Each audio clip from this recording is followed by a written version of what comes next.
Welcome and congratulations. You found the Satori Show with host Amy Satori, your spirit guide to the unseen world. Amy's ability to communicate with and interpret for spirits in that world is simply amazing. Her mission is to use this gift to help people understand what's happening in their life so they can take positive action to move forward. So let's tap into this unseen world together and discover what our friends and loved ones on the other side have to say about our health, love, relationships, our pets, our destiny, and so much more. I hope you'll join me, Kevin McDonald, as we delve into our lives and the world we live in right now on The Satori Show.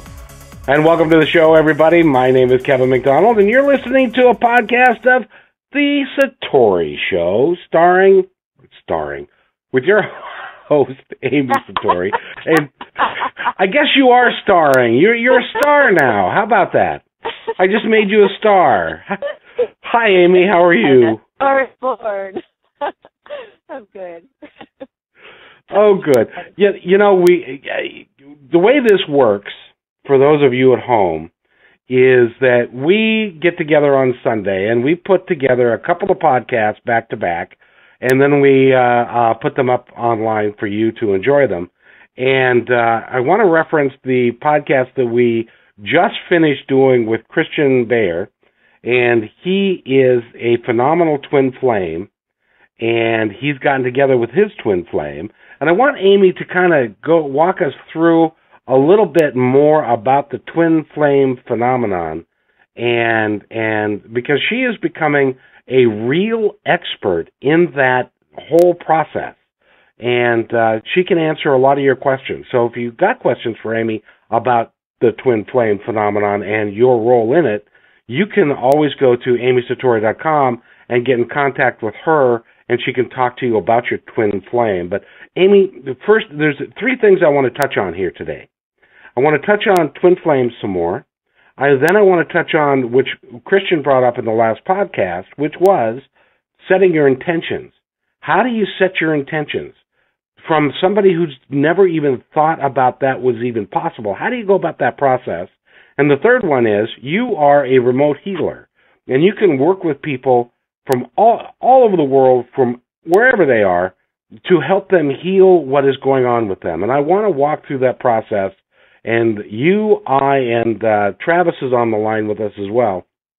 We can go and we can talk around that, and you can and talk about that, and you can kind of give an example through either Travis or myself, whichever one of us feels like being like stripped into our underwear in front of God and everybody, about what's going on in our lives, and I've accepted that challenge, and so has Travis. So let's get into all of that right now. First of all, Amy, it's great to talk to you again.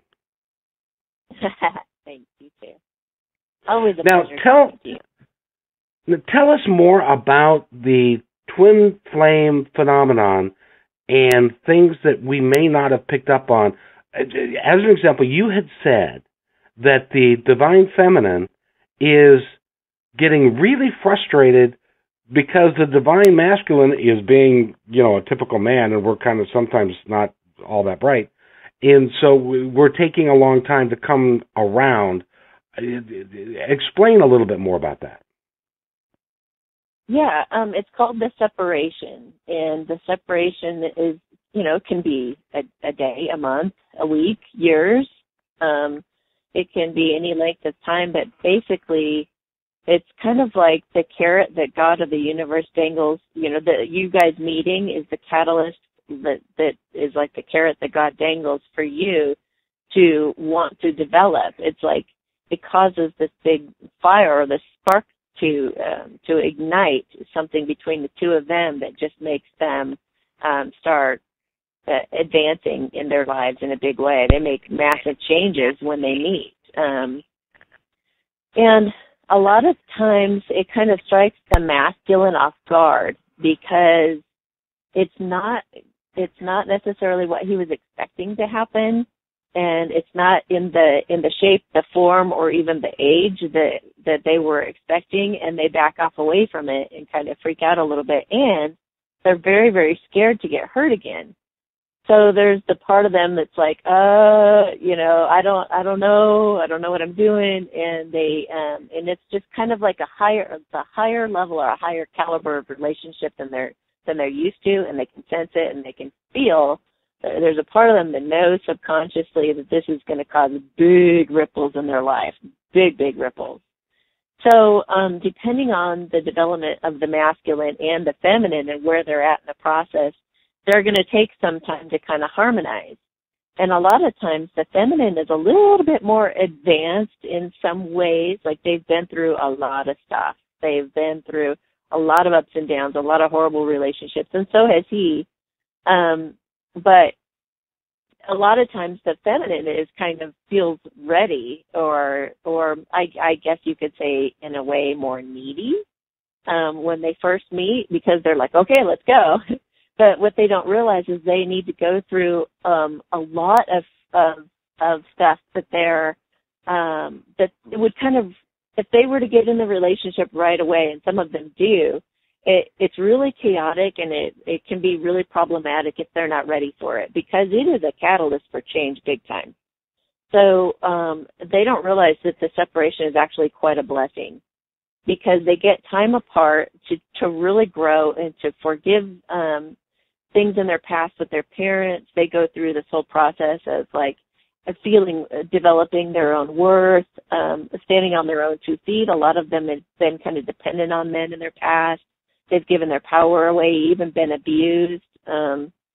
So a lot of them have to learn, and they're like and it's kind of sweet, because they're this man that they've met like inspires them to want to be better women, and they just go, well, whatever it takes, I'm gonna really develop. And then the man goes through that too. He's like really inspired by meeting her, and he's like, holy cow, like, what do I need to do here? I need to straighten up my life. I got to get over dependencies. I got to stop the people pleasing. I got to take off all my social masks and realize or see like who I am as an authentic individual in this world, and what one person can I come forward as and be that powerfully, and not really care what anybody else thinks. And so it's really this metamorphosis that happens.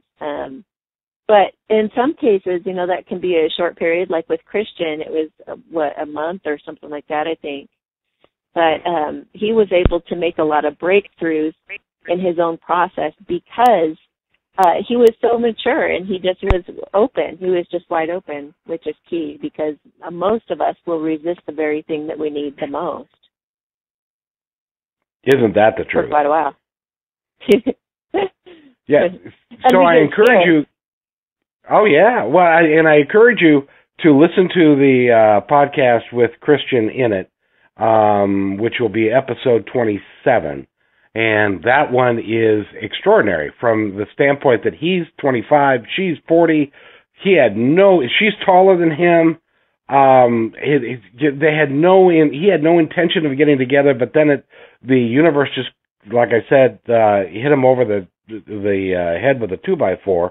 And now they're expecting a baby, they're married, and life is progressing in a whole different way. So visit that podcast. And one of the other things he said, Amy, that I wanted to get into a bit is he talked about when he met her, he knew that there were some things that he wanted to correct and some things that he wanted to change, and so he set his intentions. How do you set your intentions, and what exactly does it even mean to set your intentions? I think setting your intentions just is deciding what it is you truly want. It's like really getting down to the heart of the matter, and then saying, this is what I want, and holding it in your hand and looking at it, and even visualizing it and saying, this is what I intend for my life. Like he wanted, before he even met her, he set the intention, with quotes around it, that he would meet somebody who was playful, who would challenge his shadow side and help him to heal that, which is what twin flames are all about. I'm not even sure if he knew at that time that that's what he was asking for. And he wanted like a soulmate, like somebody he could be with for a long time. So that was him setting his intention. And then when you do that and you're certain of what you want, or if you're like putting it out there, look, I just want my soulmate. I'm so tired of dating. And that's totally like where I was at. then when you set that intention, the universe will deliver it. But you can't have your blinders on and say that it's supposed to look like this. It's supposed to have this religion. It's supposed to have this age. It's supposed to have this body. It's supposed to have, you gotta open up your peripheral vision and see all of what life is trying to bring you and stay completely open. Like that's what he said. He said it all looked kind of wrong in some ways, but I was open. He said I was just open. And so he explored it and he looked into it, and then, the more they were in it, the more he was like, wow, this is exactly what I asked for. And even if there are people that are listening to this podcast who still aren't getting the intention part, I would like to introduce to you Travis, who's becoming a regular part of this podcast, and rightfully so, because he's got some really interesting insights. Travis, welcome to the podcast. How are you? Good morning, everybody.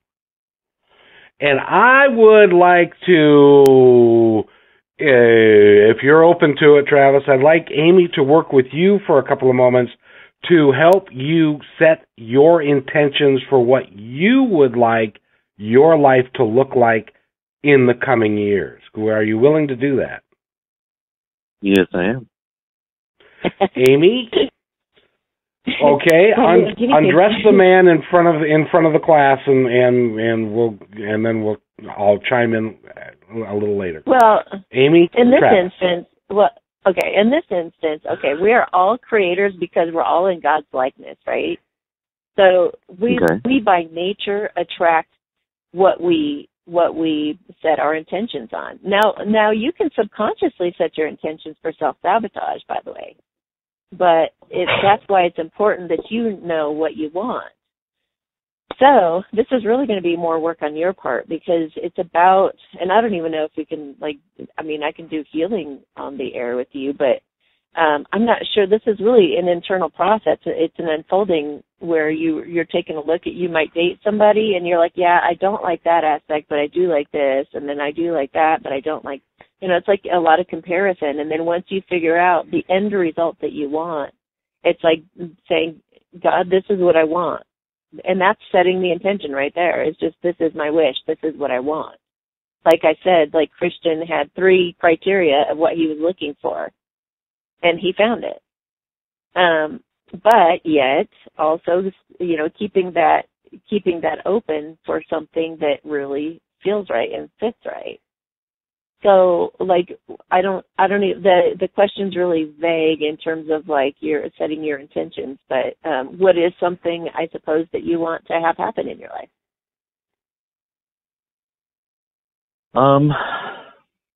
Boy, that is a vague and loaded question.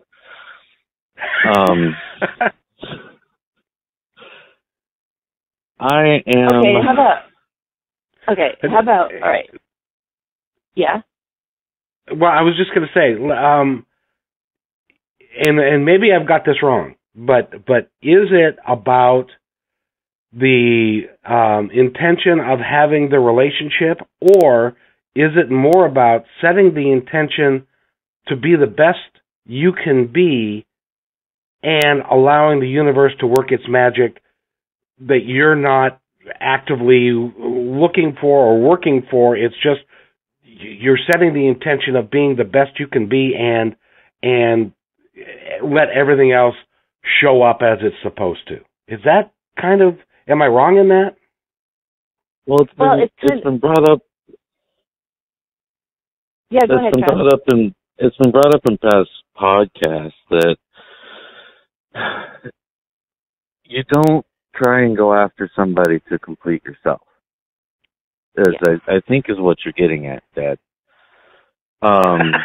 So, well, anyway, so that's what I think that's what the whole goal is to be happy, be complete in yourself before you start trying to find somebody to spend your life with.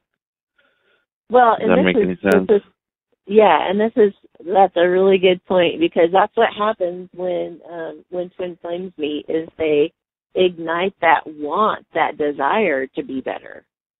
You know, a lot of times, or maybe even people, a lot of the feminines think that they're ready, but then they realize they're not, that they still have to get over things from their past relationships that, you know, they had kind of glossed over. A lot of times, and now in that avoidance thing where we're like, I know that I want this in the end, but I really don't want to delve into the feelings of what I went through with my ex.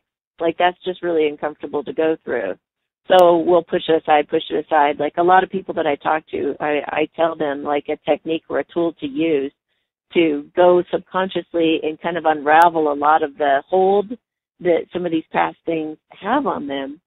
And they avoid it and avoid it and avoid it and avoid it and avoid it. And I've even done it in my own life. And finally, when you just sit down to do the exercise and to heal from it, you just feel like $1 million. And you're like, are you kidding me? I totally broke through that. All that feeling I was thinking all those years, I just broke through that in just probably an hour of just sorting it through, doing like something like Byron Katie's work or something. So, I mean, it's really amazing the amount of growth that can happen in such a short amount of time, doing exactly what you're being prompted to do by the universe. Like, people will mention to you, you should probably this, or you should probably that. And then you're like, yeah. And then when you finally do it, you're like, dude, why didn't I do that sooner? like for me, there was this ecstatic dance. Everybody was inviting me to ecstatic dance. And I was kind of, oh, yeah, whatever. And I finally went, and I was like, oh, my gosh, I was, like, born to do this. This is the most incredible thing ever. And I just had the most incredible experience, and it was so freeing, and I got emotional. I even cried. I couldn't believe it.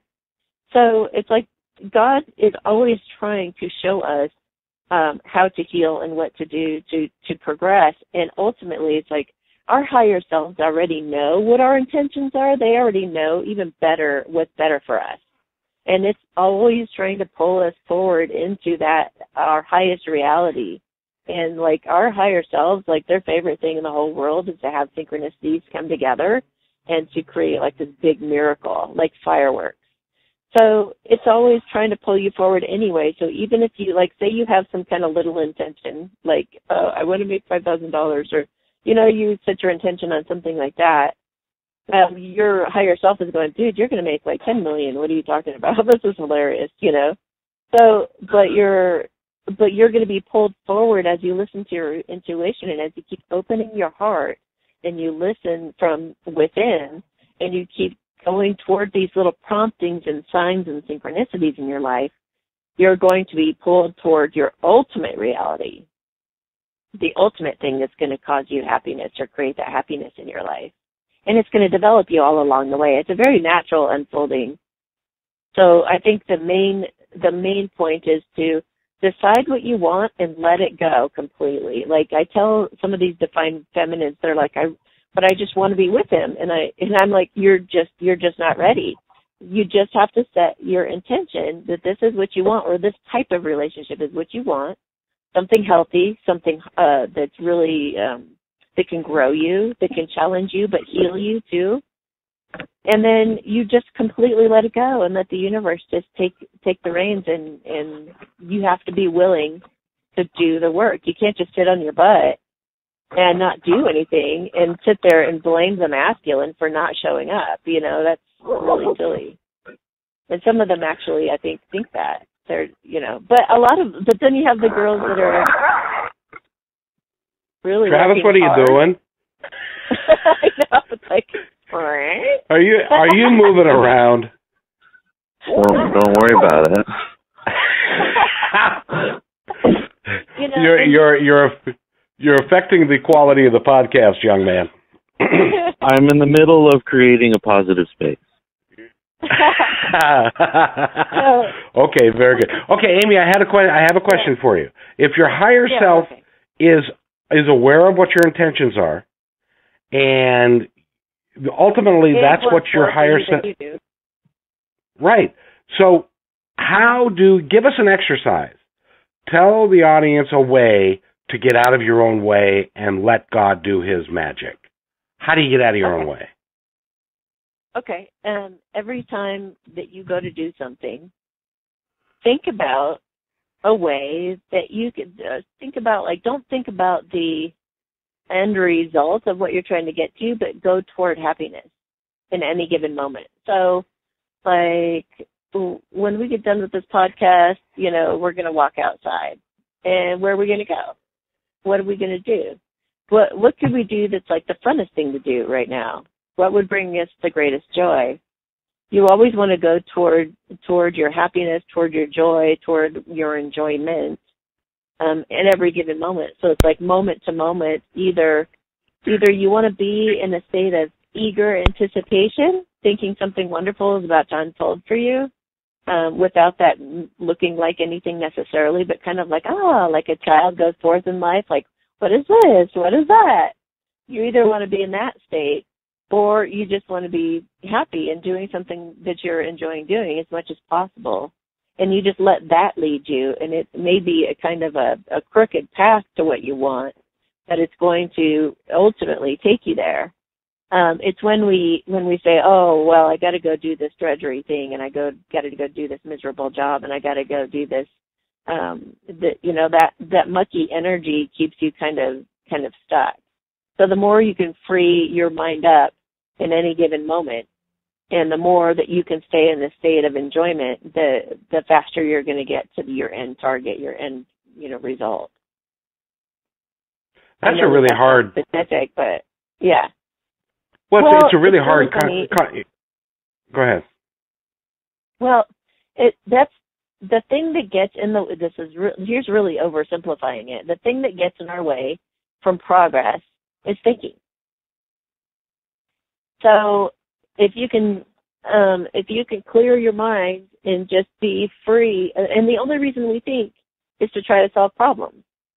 It's like our minds are just so programmed to be like, what if this happens? What if that happens? Just being worried about these things constantly. And it pulls your attention to all these directions that are just worrisome. But if you can keep bringing your mind back to like a free space and be the observer in your life rather than like always trying to figure out how to solve the problems, which by the way is your higher self's job, not yours, and it can do a much, much better job at it. But it's really the most surrendered you can be and the most free that you can be within yourself, and following your heart's promptings is going to take you there in an accelerated way. And I know that that's hard because most of the masculines are very logical and they're big time thinkers. So they have to ultimately, and Christian started to actually get into this after the show, but he said that he had to get into his feminine side more. And I think that that's key for the masculines is to get into the feminine, heartfelt space and their intuitive space more. And the women have to, balance the more masculine side and become more, they got to plan more and they got to deal with their finances and things like that they don't necessarily want to do. But if they can get good at it and master it, then we all come into balance. Travis, you are a master mechanic. And mechanics are all about solving problems. Right. Let me ask you, can you let that go, or because I know you, and your mind is always thinking. It's always thinking about this problem, about that problem. Can you let that go and just let it be, whatever it is? Yeah, I am just now learning to do that, actually. How are you doing that? I'm realizing that life does not have a schematic. There is no troubleshooting guide that we can see. And if you just take the problems as they come, calm down, quit, overthinking it. Like, if I go here and I meet this person, then I can say this, and then I can force things to happen. That doesn't work very well. You can't create a long-lasting friendship or a long-lasting relationship or anything if you have a guide in your head that you can go step 1, 2, 3, 4, 5. So there is no troubleshooting guide. There is no schematic. Let go and handle things as they come. Right? Well, yeah, and you can do a combination where maybe while you're working and you're using your logical brain, because we do need to use that. It's not like that's getting thrown out the window, but I think it's also incorporating your intuition with it. You become a better mechanic as you are able to kind of also get in this inner peace space while you're doing what you're doing and listen to those promptings. So, absolutely. Have you seen that in your work? I have, yeah. Can you describe it? Or that's awesome. It's usually comes from like a diagnostic thing, like say an engine's making a weird sound, and you just kind of you go through the steps that you need to do to let, like, depending on the system that you think is having an issue. And then I just kind of let my mind go blank. And I just go through the steps. I don't overthink about it. And I just go through everything. And then eventually I find the problem. And it happens a lot quicker, because if you make assumptions and you say, well, this part's brand new, and so there's nothing wrong with it. Well, new parts have issues sometimes. And if you just go through and you just kind of let it happen and you do the things that need to be done, then, and you just don't overthink it. You just kind of let your mind go to a place where it's just calm. As long as you stay calm, I can see what's happening or what's going on, and it allows me to use all 5 senses. Yes. No, all 6 senses. Right. Because your grandfather and your uncle, who have both passed on, get into this process as well. They do. Yes, they do. I can hear Grandpa, and I can feel my uncle in a lot of situations, especially when it's something that they're interested in. And I can tell what they're not.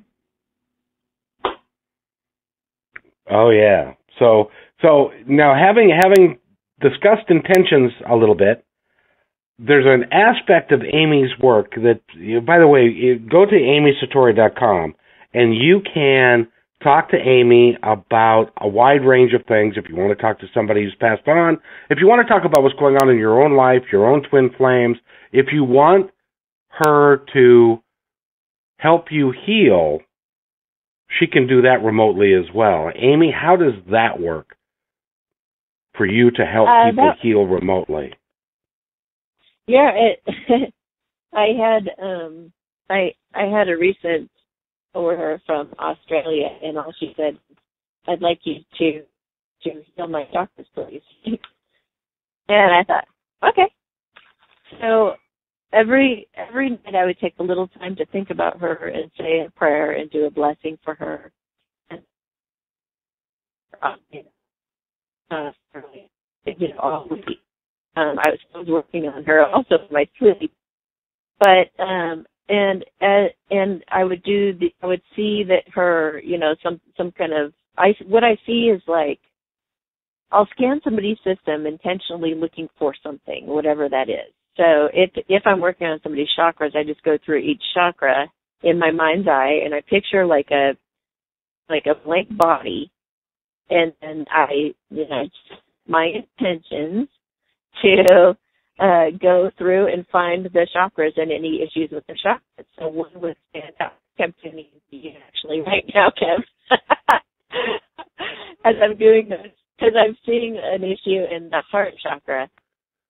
But you scan down the body, go through each chakra, then you have it will glow a certain color or make it or a different way, or there'll be something that's kind of icky looking in there, I guess you could say.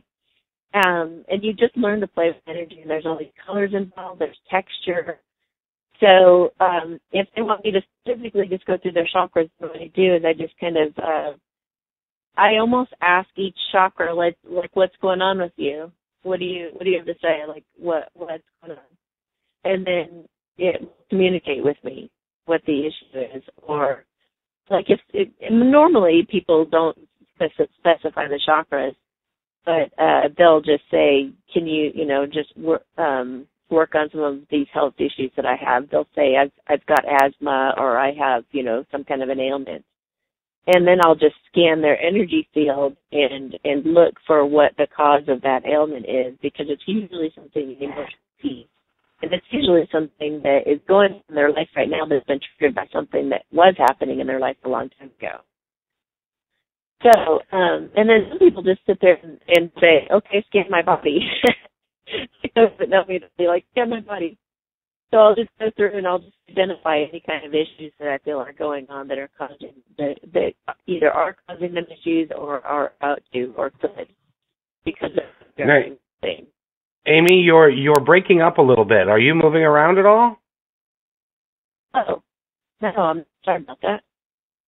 Oh, no, I can try to move. I didn't realize. Try moving. Yeah, I know. Try. This is important information, so I want to make sure. Go ahead, talk. Is this any better? Yes. Can you hear me now? Okay. Sounds like that commercial. Can you hear me now? Okay. So, yeah, well, all right. First of all, for those who may not have any idea what in the world you're talking about, what is a chakra? We have like tons of them apparently, but like the most known, or there's like 7 chakras in our system, and they're kind of like energy centers that just go all through the middle of our body, and they align our energies. So if you're stuck in one of those chakras, you'll have an issue in that area. So if you're like the heart chakra, if you're stuck in the heart chakra, you're going to have trouble like tapping into your heart. You're going to be more logical and in your head. So it's going to be hard for you to, tap into that. And it's something that needs to be healed, something from the past that you need to either forgive or get over or something like that. So when people are looking for stuck energy in their chakras, it's like, well, say somebody who hasn't had, who like has some kind of an issue with sex would have like a certain chakra. They all these different issues have a certain chakra assigned to them, but I, would go into that chakra and take a look at it, and there would be usually some kind of like traumatic sexual thing in the past that comes up that maybe they never communicated, or they were abused in some way that way or something like that. So it's like the energy of whatever that chakra represents holds a whole history of what you've been through in it that needs healing. So when you balance your chakras, it's kind of like a car that's running in perfect condition. And when you're off, it's like the other chakras. They almost even have to kind of compensate for the other being out, if that makes sense. It's like a misalignment of the spine, really. It's very much like that. Yeah. It's just energetic.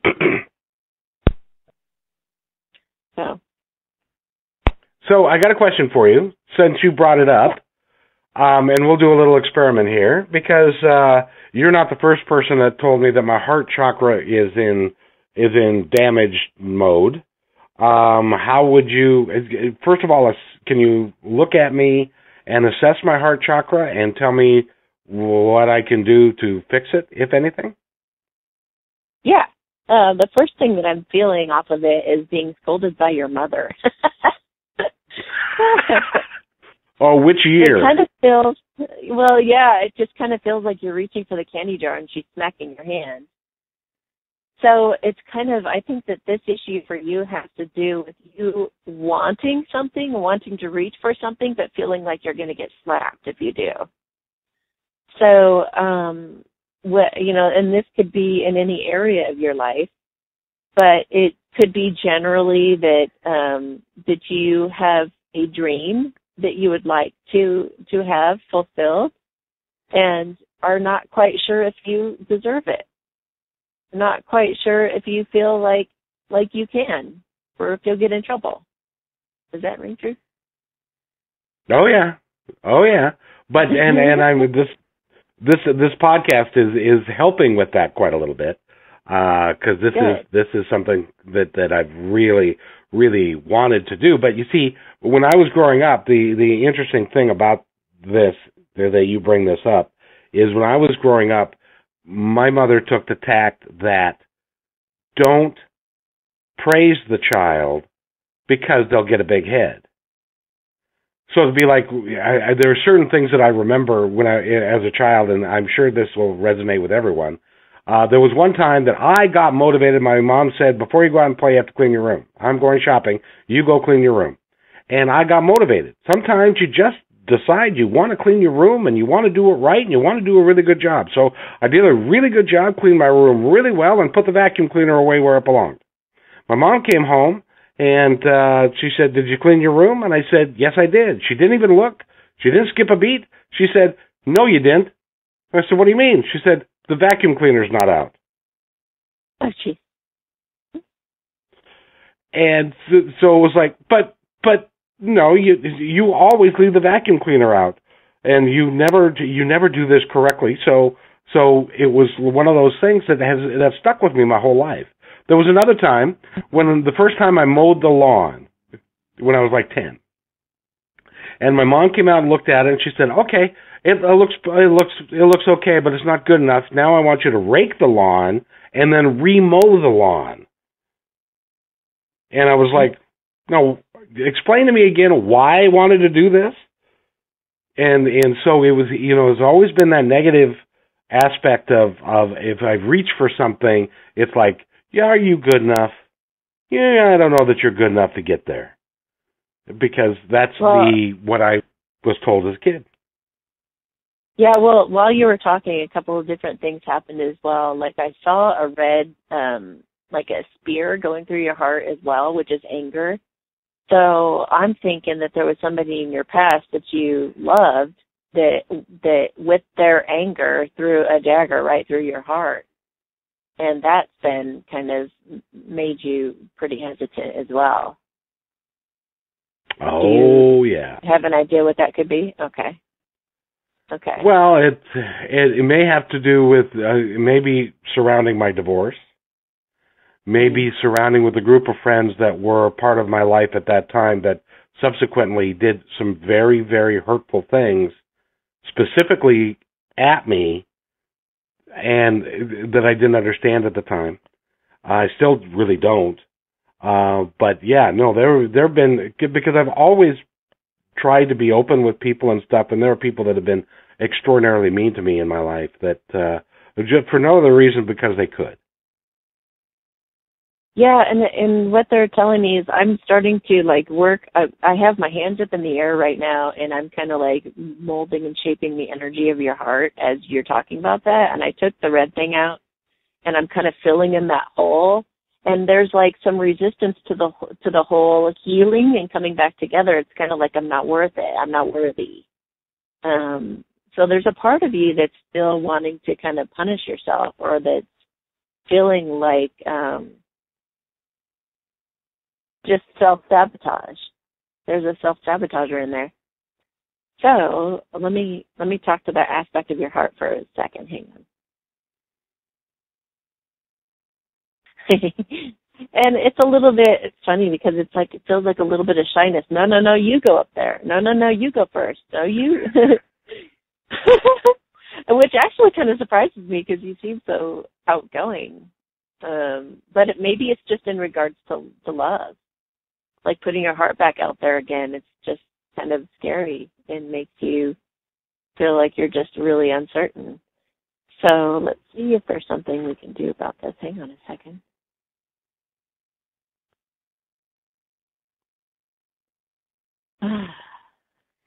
Yeah, well, for one, they said that you're stepping into your power right now. I saw a crown on your head. And that's, I think that's what, when you go out in life and you like enjoy your life and you're giggling and you're happy and you're having fun and you're going to a carnival and you're just letting yourself do all those things that you really love and enjoy. If you think about that, that really cultivates a really beautiful space in your heart, right? It's going to make your heart go, ah, you know.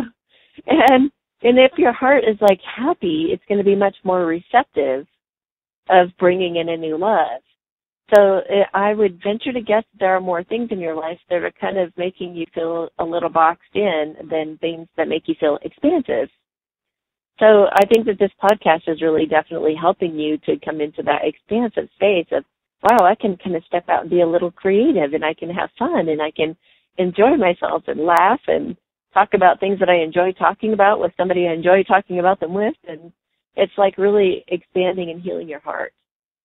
And then it's going to produce, it's kind of like putting fertilizer on your lawn. It's making your lawn like really, really beautifully green. Your heart energy is also really green when it's really vibrant. I definitely feel like, you know, a lot of that has been healed, but there's like a little bit of negativity like underlying the bottom part of your heart. So let me ask what that is. Hang on. Yeah, it's like kind of feeling like, okay, so things might be awesome and beautiful, but when's the other shoe going to drop? Oh, there always is that. It's like when things are going really well, and I think Travis can relate to this. When things are going really well, my natural inclination is to say, "Wow, things are going really well. When is this going to end? When is everything going to go south?" You know, a lot of us do that. You know. But now it's like sometimes when we just talk about it and we just address it like we just did, I just wipe that energy clear. And so, I mean, your heart looks really good right now. It looks a little bit like hesitant, like a little kid going out, like not knowing what it's doing. But I think if you cultivate that and more of that enjoyment in you and maybe more laughter and even talk to your heart, like touch your heart and say, I love you, and just say that over and over until you just feel like you're just glowing, you know. I think that would be a really great exercise because it also feels like your heart has been really, really burdened and you tend to blame yourself. It just feels like you can get really down on yourself, and your heart is the one that takes that burden on. So, you know, if you want to attract all these beautiful, wonderful things into your life, this is your time to step into your power and cultivate, you know, more bliss, more giggles. More giggles. I like that. More Amy, play. You are really, really good. So you nailed it. See, when I'm doing this podcast with you, it's like it's not really me. It's like it is what I want to project as me, but I'm very close to get into who is actually me, and it's but you've had an impact on me today, and I appreciate it. And okay. By the way, stepping back into my announcer role, Amy can do that for you too. And if you want to give her a call, or if you want to talk to her, go to www.amysatori.com, and she can help you understand a little bit more about yourself. So now, Travis, do you have any questions for? Oh, go ahead. Well, sometimes it's helpful to get work like this done too if you're not in union, if you're a twin flame that's not in union or you're in separation at this point, because the more work you can do on yourself, or even have cut cords from past relationships. For some of you that have been involved in some chaotic relationships, it's good to have some energy done to remove the residual energy from that relationship. Even if you've broken up and you've been away from them for a while, it's good to get that energy cleaned up in your field. So having work like this done can really, you know, help you come into harmony within yourself, which is also then going to affect your twin flame because you guys are attached energetically. So the more either of you work on yourselves, the more you accelerate the process for both of you and bring you guys together quicker. Amy, I would like you to tune in to Travis because he had a very negative relationship that left lots and lots of negative energy. Yes. And is there a way you can clear that up for him? Yes, of course. I'm so glad you thought to do that. Okay, hang on a minute. Ooh. Woo. Ooh, she's pretty mad at you still. Dang. Ooh, she's got some venom, boy. Wow. Okay, hang on. She was rigid. It's like, wow. It's like when I'm going to remove the energy, there's like no wiggle. It has to break. You know, there's no flexibility to this cord between you guys. It's like this stiff cord. I've never seen one like that before. It was like her way or the highway, period, in the story. And it was just like, it just drove right into the middle of your back. It was like just backstabbing. Boom, you're my puppet. And it feels like so determined and kind of nasty. So let me pull that out. Hang on. Ooh, oh, that was kind of freaky too, because when I took it out, that whatever was in your back, that cord, it like snapped back to her, like a retractable leash almost. Ooh, leash. I used that word for a reason. You were her dog. So that like snapped back over to her. It went back to her, but it almost felt like, okay, now who? So I think she's gonna like go right after another person to dictate and dominate over. Yeah, I don't like her energy at all. And it really left quite an imprint on your back. I mean, it's a pretty swollen little mound where that cord was. So let me ask your body, like, let me ask this little mound what it wants to kind of soothe. Hang on. Reassured you're not going to do that again.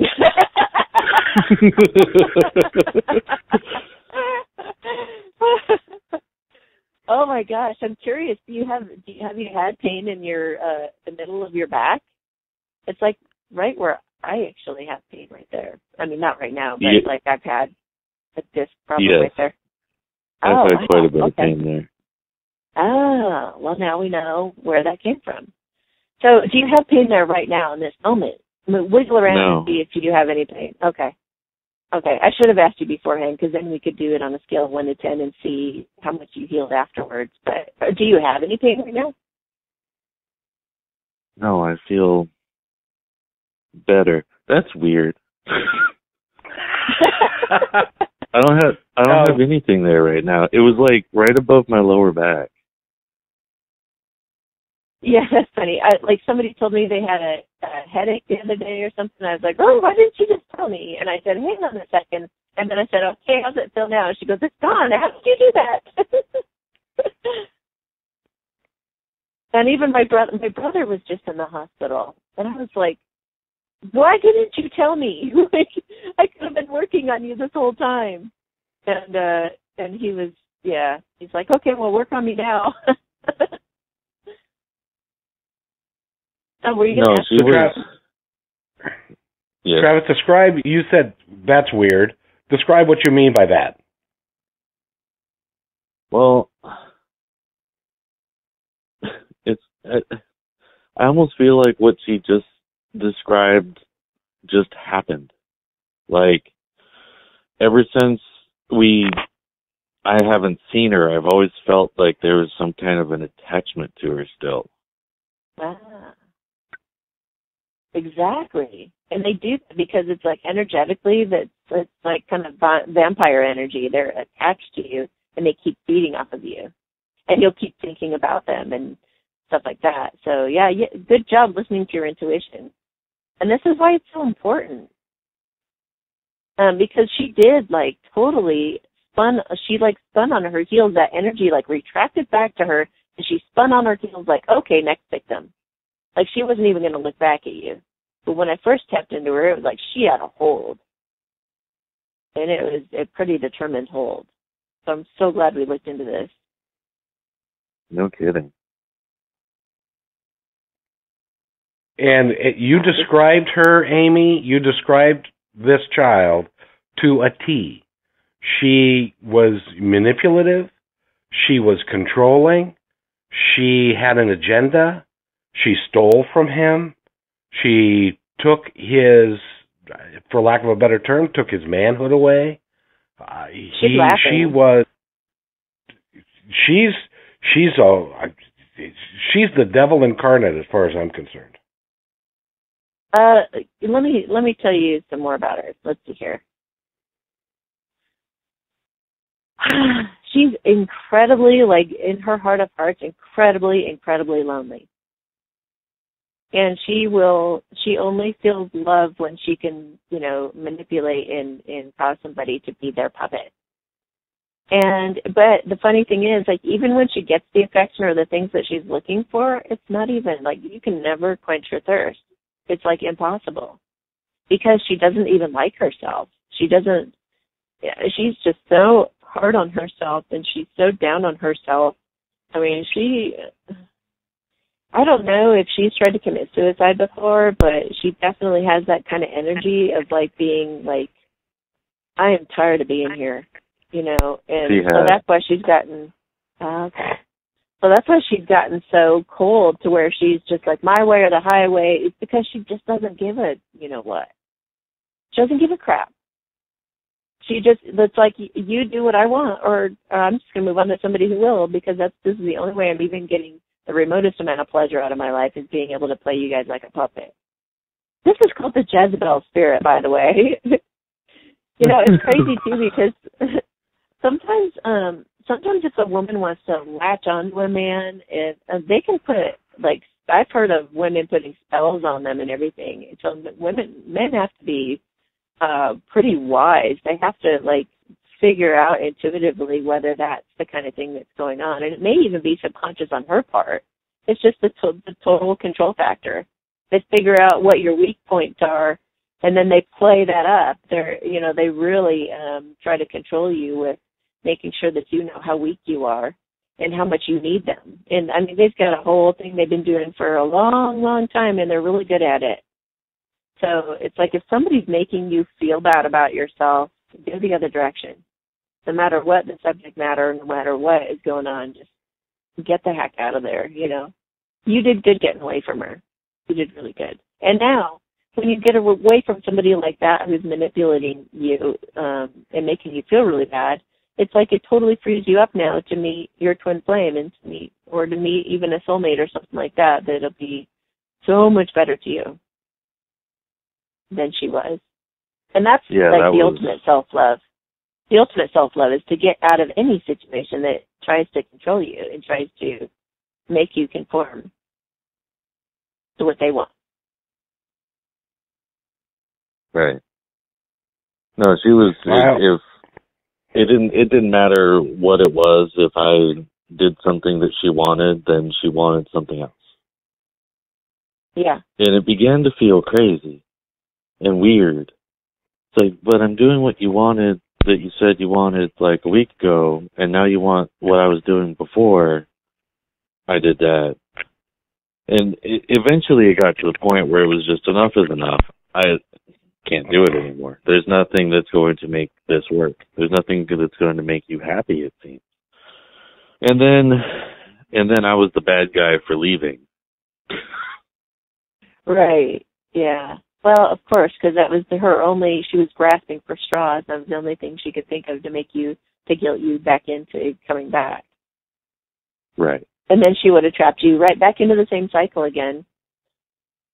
So it was good that you got out of there and actually went to a different location. Because sometimes that's what's needed. Good job. I had to do that too. I was in a really horrible relationship before too, and I just had enough. And they, sometimes they really toy with you. They play with your head. Oh yeah. This one surely did. And it was interesting, Amy, from the day that he made that decision, I remember two things about that relationship. The first one was when he got into the relationship, he came home and said, well, apparently I'm in a relationship. And it wasn't like excitement. It was kind of like, oh boy, what have I done? Here we go. And the second one was, Dad, apparently I just broke up. So, and wow. when he broke up, it was the beginning. I have never seen him in a lower, more defeated state than he was the day before he broke up. Every day since then has been his best day. Aww. That's very true. It's continuing now, and I'm just so excited. And a lot of it, Amy, has to do with what you did for him when we started this podcast. And I'll never forget one of the turning points when because I do this podcast in my bedroom, and I close the door so it can be quiet. He was in the other room, and we closed the podcast. We hung up, Amy, you and I. He opened the door and said, "Dad, what have you two done to me?" And it's just continuing. The first thing Amy said to me is that I was going through, she saw open books and papers, and like I was really studying and stuff, and that was what, about 6 months after the breakup, and a couple months after she moved out and stuff. And I figured, and I started going to therapy, and I was like, I need to fix whatever the hell's wrong with me, because I do not like who I am right now. So it was just that open books. That's how I vision my thoughts, and the way I feel in my head is just like file cabinets and stuff. And in my head at that point in time, it was mess. There was crap everywhere. Files, and I just tipped all the file cabinets over. I was like, we're doing this all over again. We're starting from scratch, damn it. And she said that first thing, and I was like, whoa, crap, this is real. It's interesting that you say that, Travis, because when Amy said that, I was like, oh no, he's not going to school, and he's got his career going and stuff. Well, she didn't get that. Maybe she'll get something else.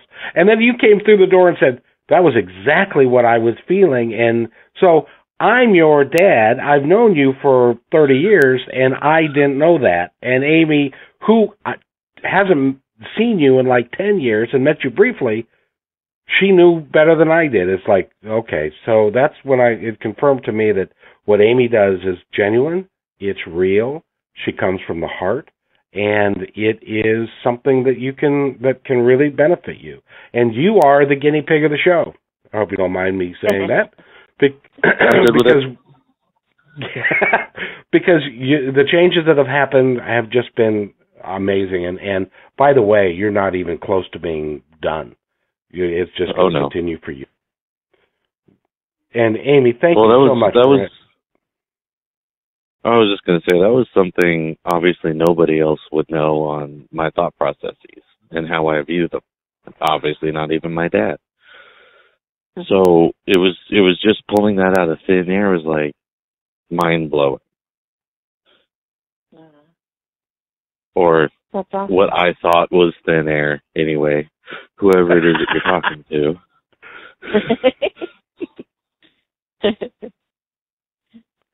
That's neat. So it's just another validation of who Amy is. And Amy, I'd like to thank you for working on my heart chakra. I've got more work to do. I know that,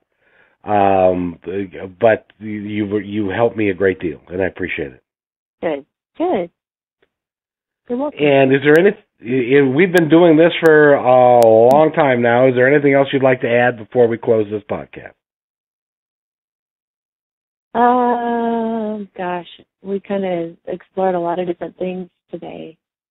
I want to address the people that don't think, like when we did do the Christian Maurer podcast.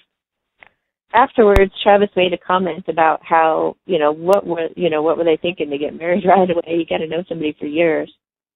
But you don't, if you're a twin flame, you're not going to be able to talk to other people about it that are outside of this journey. They just don't get it. They don't understand. And if you are a twin flame and it hasn't happened to you yet, just wait till you meet your person, because it really is a pretty profound experience. It really does open you up, and it really does challenge you and grow you. So, and it's really, it's so crazy, the synchronicities and the things that happen, that you realize all these other people are experiencing the same thing. And they're all going through the same processes. So it's a miracle. And the more that we believe in miracles in our lives, the better, because I think that the way that life is an outpouring of miracles. I mean, everything that happens is a miracle. A flame on your candle burning, I mean, isn't that a miracle? It's amazing. A kitten or a cat having kittens, that's a miracle. It's like miracles are happening all the time, every day.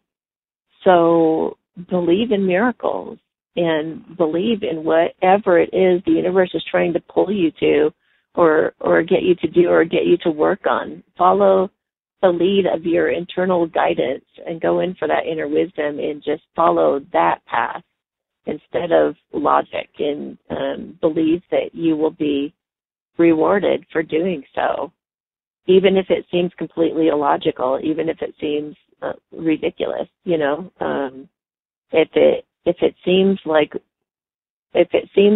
the volume is being turned up on that issue in your life, go toward it, because on the other side of that issue and addressing it is total freedom and happiness. So anytime you feel uncomfortable, it's like, go toward that. Anytime you have pain, go toward that. So whatever is uncomfortable in your life, go toward it. Face it, and you'll just find more and more freedom as you do that. You'll be so glad you did. Thank you, Amy. You've been listening to The Satori Show with Amy Satori. Go to www.amysatori.com and you can book a reading with her. You can get on the schedule. She's got a resources page. You can do some exercises that will help you come into your own power and to go within and to take personal responsibility for who you truly wish to be. And with that, my name is Kevin McDonald, and thank you very much for listening to the podcast today. Do something nice for yourself. Do something nice for somebody else. And remember, your heart's free. Have the courage to follow it.